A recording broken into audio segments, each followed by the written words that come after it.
महासंघाच्या वतीने संपूर्ण महाराष्ट्र राज्यातून जवळपास 18 जिल्ह्यातून आजच्या दिवशी राज्यव्यापी निवेदन सादर करण्यासाठी म्हणून वाहतूक संघटना संयुक्त महासंघाचे प्रदेशाध्यक्ष रियाजभाई सय्यद यांच्या सूचनेनुसार राज्यभरातून निवेदन प्रत्येक आपापल्या जिल्ह्यातील जिल्हाधिकाऱ्यांना सर्वच तेथील वाहतूक संघटना संयुक्त महासंघाच्या पदाधिकाऱ्यांमार्फत जिल्हाधिकाऱ्यांना निवेदने पोहोचलेले आहेत.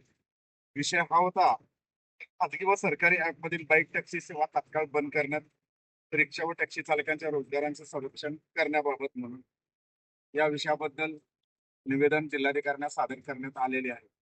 या बाईक टॅक्सीमुळे येणाऱ्या रिक्षा चालकांवरील बऱ्याच अडीअडचणी दूर होतील अशी वाहतूक संघटना संयुक्त महासंघाच्या प्रदेशाध्यक्षांच्या निवेदनानुसार, त्यांच्या सूचनेनुसार निवेदन सादर करण्यात आले आहे. जय हिंद, जय महाराष्ट्र, जय महाराष्ट्र.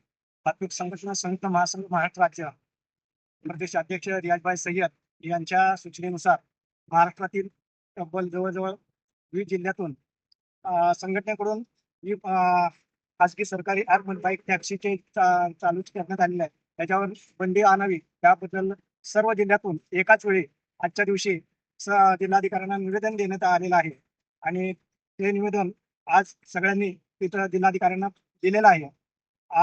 त्याच्याबद्दल रिक्षा टॅक्सी चालकांच्या रोजगारचं संरक्षण आहे हे अबाधित राहावं म्हणून त्याच्या विरोधात हे आजचं निवेदन देण्यात आलेलं आहे.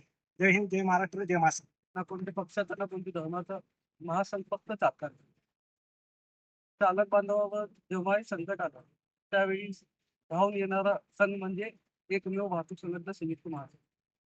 आज चालकांवर मोठा संकट आलेला आहे.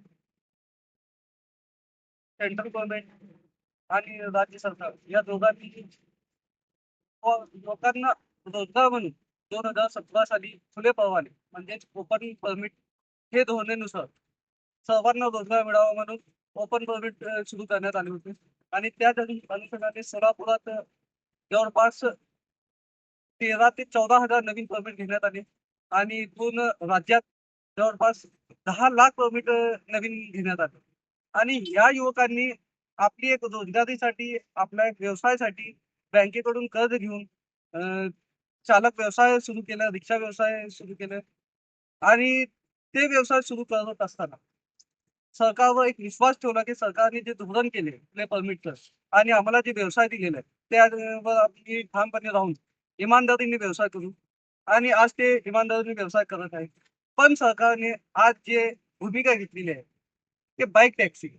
जर तुम्हाला बाईक टॅक्सी सुरूच करायची होती तर 2017 साली खुले परमिट चालूच करणे योग्य नव्हतं आणि आपण जर खुले परमिट चालू केले असेल तर मग ज्या बेरोजगार युवकांना आपण रोजगार दिलेले त्यांना पुन्हा बेरोजगार करण्याचं धोरण जे सरकारने घेतलेलं आहे त्या विरोधात आज महासंघाने जवळपास 18-20 जिल्ह्यात एकाच वेळी एकाच दिवशी एकच संघटनेमार्फत महासंघामार्फत सर्व जिल्हाधिकारी कार्यालयात आज आमच्या पदाधिकाऱ्यांनी निवेदन सादर केलेले.